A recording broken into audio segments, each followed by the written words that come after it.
नमस्कार दोस्तों, कैसे हैं आप सब? आपकी दिन भर की थकान को मिटाने के लिए पेश है यह खूबसूरत कहानी। इसी तरह की और भी मज़ेदार कहानियाँ पाने के लिए चैनल को सब्सक्राइब करें। वीडियो पसंद आए तो लाइक और शेयर करें। आज की कहानी है मुझे तुम्हारे सारे इल्ज़ाम कबूल हैं।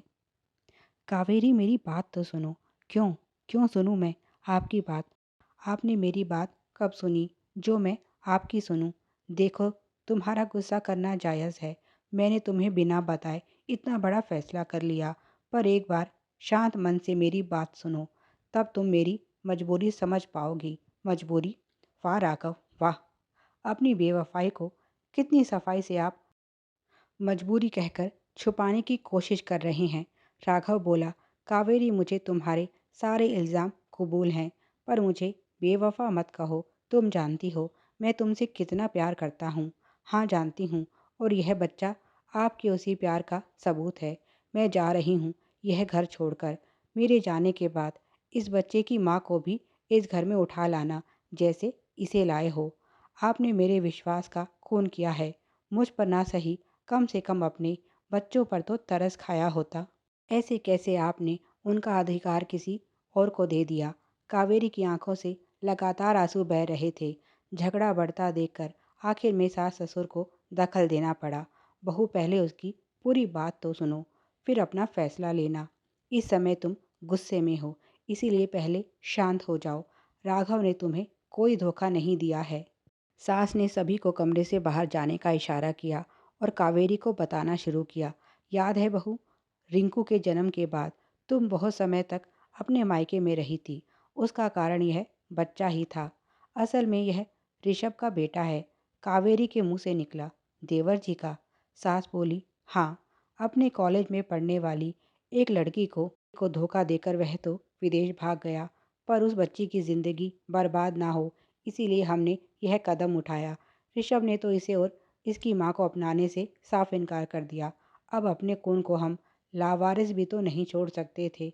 आज तक यह हॉस्टल में रहा, पर अब इस महामारी के कारण इसे घर लाना हमारी मजबूरी हो गई। यह बेचारा तो राघव को ही अपना पिता समझता है।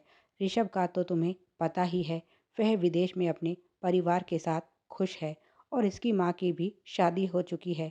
ऐसे में हमारे सिवा इसका कोई सहारा नहीं। मैं तुमसे विनती करती हूँ, इसे अपना लो। यह मासूम बचपन से माँ के प्यार को तरसता रहा है, और मुझे लगता है एक तुम ही हो जो इसे माँ का प्यार दे सकती हो।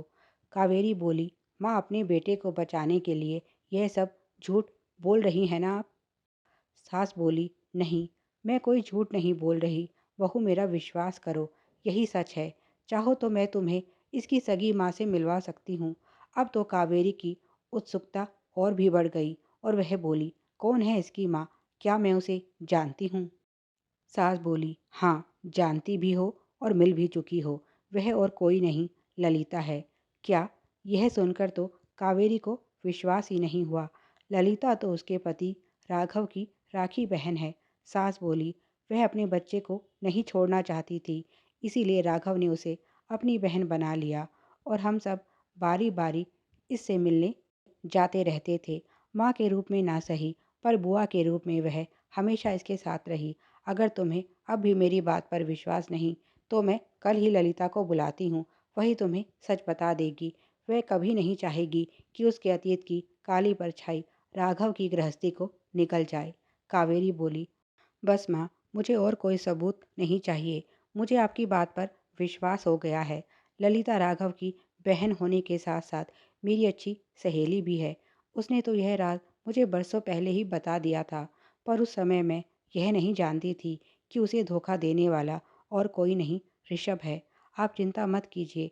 जैसे आज तक यह बात घर से बाहर नहीं गई, अब भी नहीं जाएगी। हम इस बच्चे को दर दर की ठोकरें खाने के लिए नहीं भटकने देंगे। मैं ज़रूर उसे माँ का प्यार दूंगी। और फिर उसके बाद उसने राघव के पास जाकर उनसे माफ़ी मांगी। मैंने आपके प्यार पर शक किया, उसके लिए मुझे माफ़ कर दीजिए। मैं नहीं जानती थी कि आप इतने महान इंसान हैं। और फिर आगे बढ़कर उस बच्चे को गले से लगा लिया।